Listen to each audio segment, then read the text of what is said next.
Your brain can create experiences that feel completely real, even when they are not real at all. People have felt phones vibrate in their pockets when their phone never moved.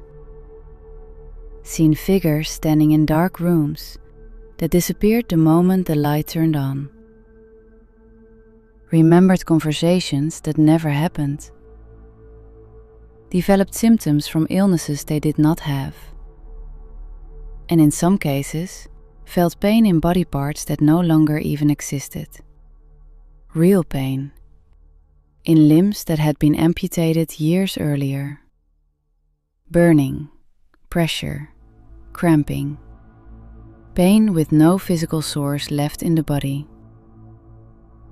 And what makes this stranger is that doctors have sometimes reduced the pain using nothing more than a mirror. Not medication, not surgery. A mirror, which becomes difficult not to think about. Because if the brain can create pain, where nothing physically exists anymore, what else can it create? There are people who wake up in the middle of the night completely unable to move. They describe hearing footsteps, whispers, breathing. Some say they feel a presence standing beside the bed. Others describe dark human figures, watching them silently from the corner of the room. And what's strange is how similar these reports are across completely different countries, cultures, and time periods. For centuries, people believed they were encountering demons, spirits, or something supernatural. Now it has a different name: sleep paralysis. But giving something a name does not necessarily make it feel less strange. Because in that moment, the experience feels completely real. The fear feels real. The presence feels real. Everything about it feels real. There have also been experiments where people develop memories of events that never happened.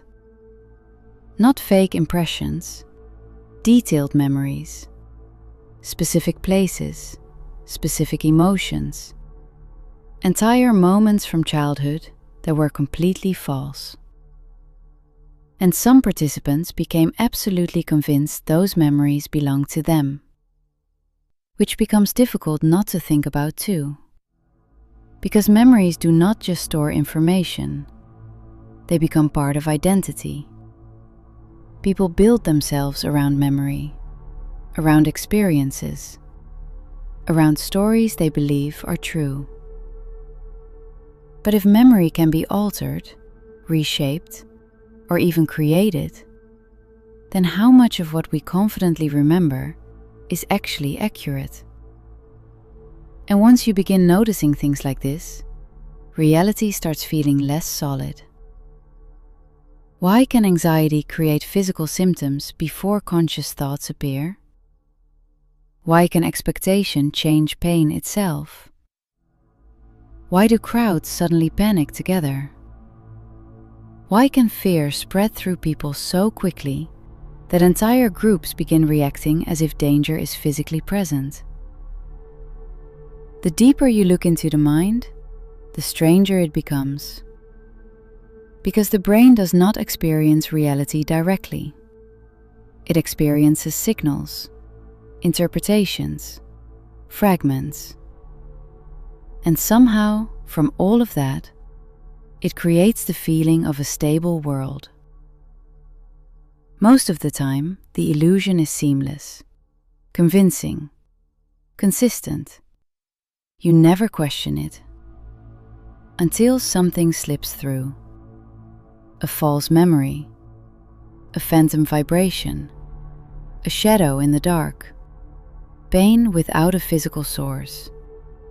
A feeling so real, your body reacts before logic has time to catch up. And maybe that is the strangest part of all this.